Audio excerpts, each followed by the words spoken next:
We are looking at how to pronounce these. Name, we'll be looking at how to say more confusing names in vocabulary. So that's a name from French. In French it means left-handed, and it's said as gaucher, gaucher. So that's why in English it's normally said as gaucher. So AU sounds like an O, go. French pronounce CH like SH, and ER is A. Gaucher in French, gaucher in English. We are looking at how to pronounce these. Name, we'll be looking at how to say more confusing names in vocabulary.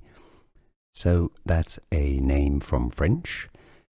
In French it means left-handed, and it's said as gaucher, gaucher. So that's why in English it's normally said as gaucher. So AU sounds like an O, go.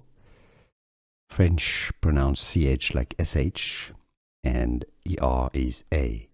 Gaucher in French, gaucher in English. Here are more videos on how to pronounce more confusing words and names too many mispronounced. Like this video if you found it useful. I appreciate your support. I'll see you soon, and thanks for watching.